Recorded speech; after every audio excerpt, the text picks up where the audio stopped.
আসসালামু আলাইকুম। আশা করি আল্লাহর অশেষ রহমতে আপনারা সকলে অনেক ভালো আছেন। আমিও ভালো আছি আলহামদুলিল্লাহ। তো একটি নাইরা ড্রেস তৈরি করব, সেই কাটিং ভিডিওটি আমি করে রেখেছিলাম শুধুমাত্র আপনাদের সাথে শেয়ার করার জন্য। তো দেখুন, এখানে মোট 4 পাট কাপড় নিয়েছি।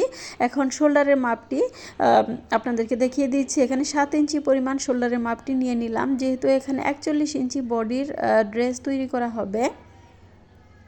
তো নিচের দিকে আর্মহোলের জন্য 6.5 ইঞ্চি পরিমাণ দাগ দিয়ে নিয়েছি। এখন দাগটি উপরের দিকে মিলিয়ে নেব। তো আর্মহোলের যে রাউন্ড শেপের যে দাগটি, সেটি আমি সাধারণত ফিতাটি ধরে এর মিডিলে একটি দাগ দিয়ে তারপর রাউন্ড শেপটি করে নেই। আর এদিকে কোনাকুনি 1 ইঞ্চি পরিমাণ ফিতাটি রেখে তারপর রাউন্ড শেপের দাগটি কেটে নিয়ে থাকি। তো এখানে 41 ইঞ্চি বডির জন্য 10.5 ইঞ্চিতে দাগ দিয়ে তারপর আরও সেলাইয়ের জন্য 1 ইঞ্চি পরিমাণ কাপড় বেশি রেখে দিয়েছি। এখন যে লম্বার মাপটি, এখানে 16.5 ইঞ্চি পরিমাণ লম্বার মাপটি দাগ দিয়ে নিলাম। এখন সোজাসুজি দাগটি মিলিয়ে দেব।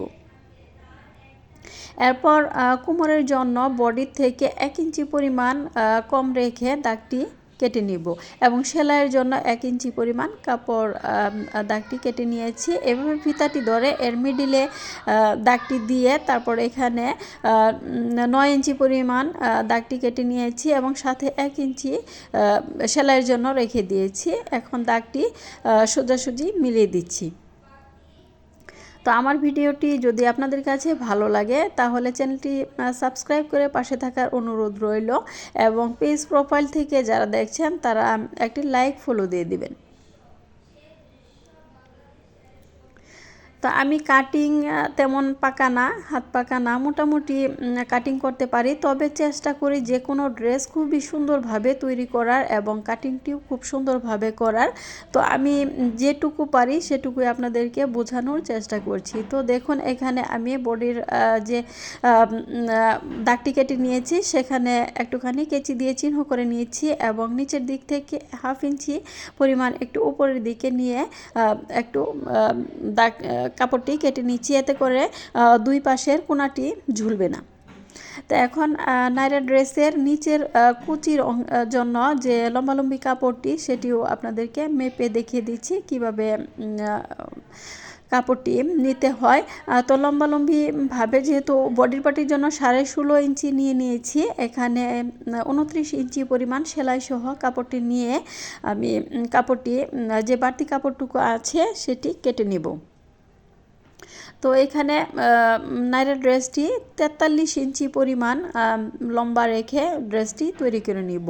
তো এই বাড়তি কাপড়টুকু কেটে নেওয়ার পর যেদিকে কুচিটি দেওয়া হবে সেই দুই পাশের কাপড় একসাথে ভাঁজ করে 3 ইঞ্চি পরিমাণ একটি দাগ বসিয়ে দিচ্ছি। 3 ইঞ্চির ভিতরে যে কাপড়টুকু সেটুকুর ভিতরে কুচি দিতে হবে, বাকি 3 ইঞ্চি পরিমাণ শুধু ফাঁকাই রেখে দিতে হবে। এখন হাতার কাপড়টি কিভাবে কাটি সেটিও একটু দেখিয়ে দিচ্ছি। তো দেখুন, ফিতাটি ধরে 3 ইঞ্চি পরিমাণ ডাউনে একটি সোজাসুজি দাগ কেটে নিচ্ছি। তো এখন একটু রাউন্ড শেপ করে মিলিয়ে দিব। তো এই হাতাটি একটু চওড়া করে মহড়াটি রাখতে বলেছেন, তার জন্য এখানে আমি 6 ইঞ্চি পরিমাণ নিয়ে তার চেয়ে 1 ইঞ্চি পরিমাণ সেলাইয়ের জন্য রেখে দাগটি সোজাসুজি মিলিয়ে নিচ্ছি। তো যদি ভিডিও সম্পর্কে আপনাদের কোনো কিছু জানার থাকে তাহলে কমেন্ট সেকশনে লিখে জানাতে পারেন এবং আমার যদি কোনো ভুল হয়ে থাকে তাও জানাতে ভুলবেন না, একটু জানাবেন প্লিজ। তো সবাইকে আল্লাহ পাক যেন সুস্থ রাখেন, ভালো রাখেন। আল্লাহ হাফেজ।